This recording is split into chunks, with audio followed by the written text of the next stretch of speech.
വയനാട്ടിൽ കോൺഗ്രസിന് ആശ്വാസമായി ജില്ലാ പഞ്ചായത്തിലേക്കുള്ള മത്സരത്തിൽ പത്രിക പിൻവലിച്ച് യൂത്ത് കോൺഗ്രസ് സംസ്ഥാന സെക്രട്ടറി ജഷീർ പള്ളിവയൽ. പാർട്ടിയെ മുറിവേൽപ്പിക്കാൻ കഴിയാത്തതിനാലാണ് ജഷീർ വ്യക്തമാക്കി.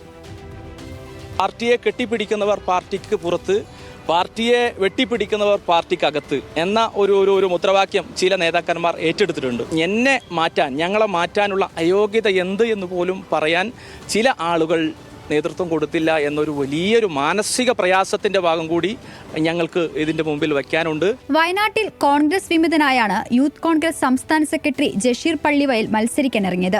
വി.ഡി. സതീശനും കെ. സുധാകരനും ഉൾപ്പെടെയുള്ളവരുടെ ഇടപെടലിന് ശേഷമാണ് ബഷീർ പള്ളിവയൽ പത്രിക പിൻവലിക്കാൻ തയ്യാറായത്. യൂത്ത് കോൺഗ്രസ് സംസ്ഥാന നേതൃത്വവും അനുരഞ്ജന ചർച്ച നടന്നിരുന്നു. നിരവധി ചർച്ചകൾക്കൊടുവിലാണ് ജഷീർ ജില്ലാ പഞ്ചായത്ത് തോമാട്ടുചാൽ ഡിവിഷനിൽ നിന്ന് മത്സരിക്കാൻ നൽകിയ നാമനിർദ്ദേശ പത്രിക പിൻവലിച്ചത്. ഇതിനു മുൻപായി ഇന്ന് രാവിലെ DCC ഓഫീസിൽ നടന്ന ചർച്ചയിലും ജഷീർ നേതാക്കളുമായി ചർച്ച നടത്തിയിരുന്നു. സ്ഥാനാർത്ഥിത്വം പിൻവലിച്ച് നമ്മുടെ തോമാട്ടുചാൽ ഡിവിഷനകത്ത് മത്സരിക്കുന്ന ബഹുമാന്യനായ ജ്യേഷ്ഠ സഹോദരൻ VN ശശീന്ദ്രനെ വിജയിപ്പിക്കുക എന്ന വലിയ ലക്ഷ്യത്തോട് കൂടിയിട്ടുള്ള ഒരു പോരാട്ടം കൂടി നമ്മൾ ഏറ്റെടുക്കുകയാണ്.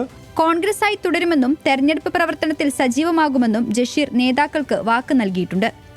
ന്യൂസ് മലയാളം, വയനാട്.